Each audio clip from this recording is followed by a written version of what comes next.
Audiolibros en 15 minutos. Suscríbete al canal y explora un nuevo libro cada día. Las preguntas que comienzan con quién, qué, dónde, por qué, cuándo y cómo producen las mejores respuestas. ¿Se siente frustrado cuando la gente responde a sus preguntas con un simple sí o no? Para animar a una persona a responder con respuestas completas e iluminadoras, necesitas estas 6 palabras mágicas: quién, qué, por qué, dónde, cuándo y cómo. Vamos a llamar las palabras con W.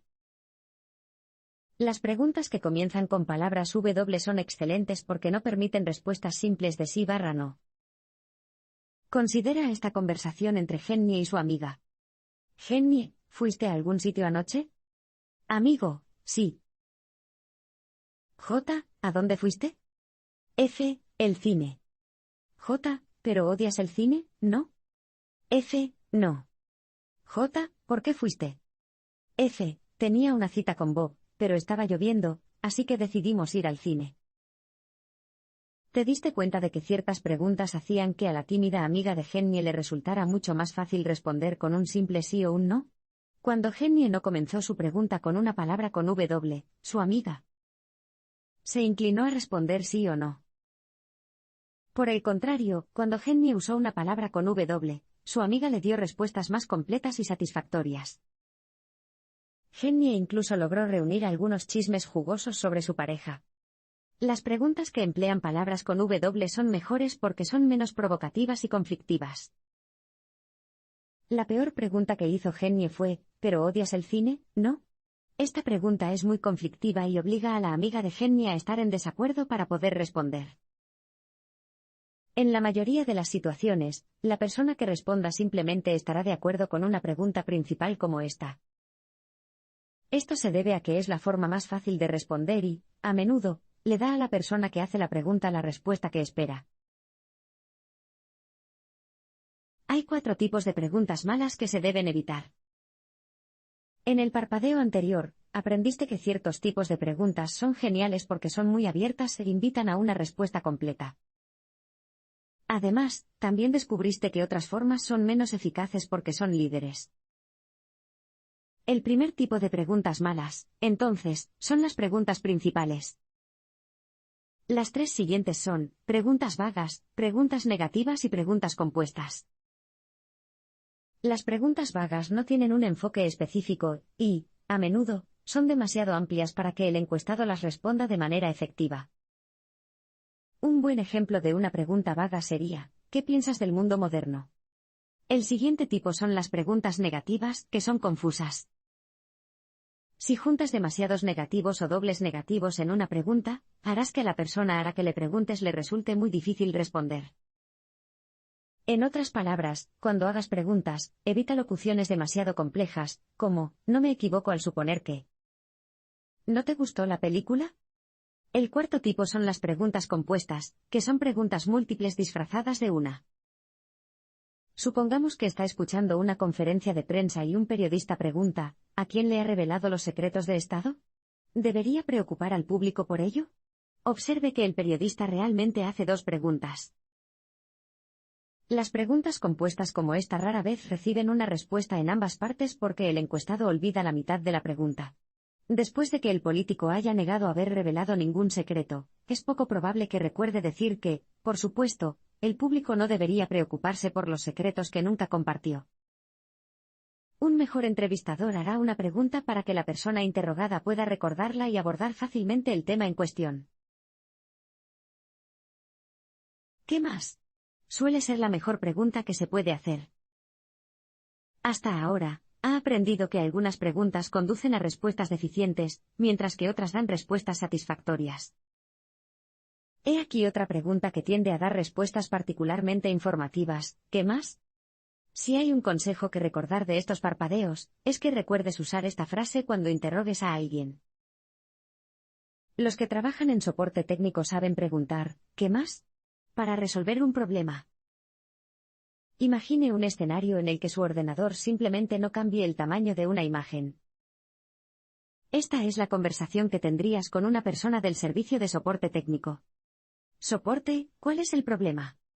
Tú, no puedo cambiar el tamaño de una imagen. S, ¿qué más? Tú, no puedo guardar imágenes. S, ¿qué más? Tú, mi software de edición de imágenes sigue fallando. S, ¿qué más? Tú, nada, eso es todo.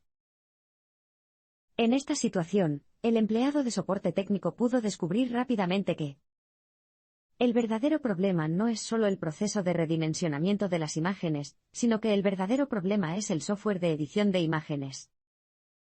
Pudieron resolver todo esto simplemente preguntando, ¿qué más? Para los investigadores militares, esta frase puede ayudar en muchas situaciones que ponen en peligro la vida. Un sospechoso puede estar trabajando en equipo, por lo que al hacer preguntas sobre qué más, los investigadores pueden tener una visión más amplia del incidente. Un interrogatorio puede ser así. Investigador, ¿qué hacías? Sospechoso, plantar minas. Yo, ¿qué más? S, deber de vigilancia. Preguntando, ¿qué más? El investigador ha descubierto que las minas que se estaban colocando no son simplemente ofensivas, sino que se colocaron cerca de un sitio importante como medida defensiva. Adoptar un enfoque más amplio les ha llevado a localizar una base enemiga y, potencialmente, a descubrir la ubicación de un general de alto rango. Reformula y repite las preguntas para acercarte a la verdad. Imagina que tienes la oportunidad de entrevistar a tu entrenador de fútbol favorito para un blog deportivo. Has preparado una lista de preguntas y, para ofrecer el mejor contenido, quieres que se respondan todas. La mejor manera de obtener las respuestas más completas es profundizar en la pregunta actual en lugar de pasar rápidamente de una a la siguiente. Y una de las técnicas más eficaces para profundizar es reformular la pregunta. Digamos que preguntas, ¿cuántos jugadores jugarán el próximo partido de la Copa Mundial contra Brasil? Y recibes esta respuesta, 11, la última vez que conté. Pero esto no es lo que necesitas, quieres saber cuántas personas participan en el torneo, así que profundizas y preguntas, ¿y cuántas habitaciones de hotel has reservado? Y recibes esta respuesta, 23 para el equipo y 10 para el equipo directivo. Observa que tu pregunta inicial no te proporcionó una imagen completa. Hay una diferencia entre el equipo que está en el campo y todo el equipo en un torneo. También es una buena idea pedir la misma información 2 veces para descubrir la verdad. Supongamos que vas a organizar una feria comercial dentro de 3 meses, y hablas con un cliente que tiene un producto nuevo e innovador. Usted pregunta, ¿cuándo cree que estará listo para su lanzamiento? A lo que ella responde, dentro de 3 meses, definitivamente.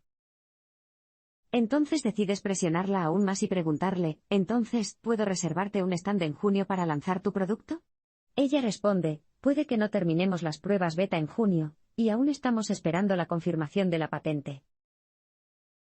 La decisión de pedir la misma información 2 veces le ha permitido descubrir una respuesta más veraz. Así que la próxima vez que intentes revisar frenéticamente una lista de preguntas porque crees que es el mejor enfoque, reformula un par de preguntas y usa la frase, ¿qué más? En lugar de.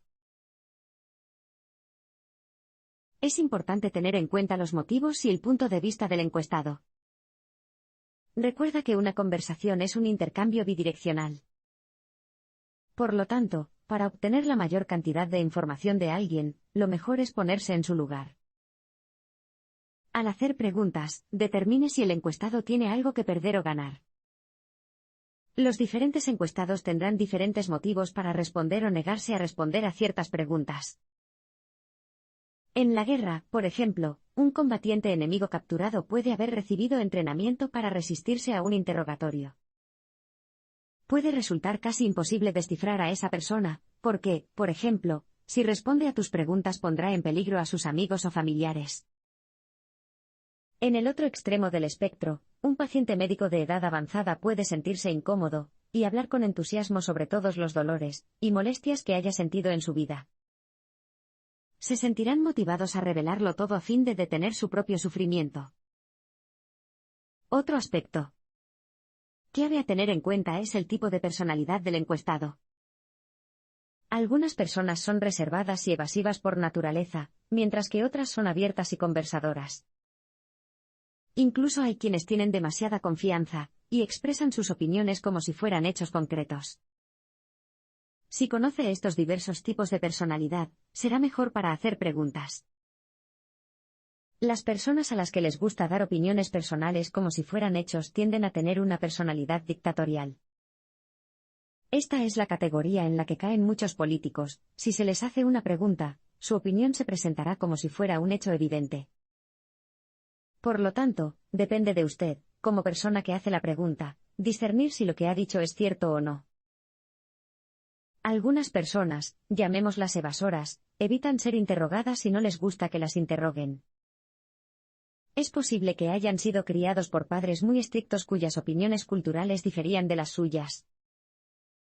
En general, los evasores suelen esconderse mucho de sus familias.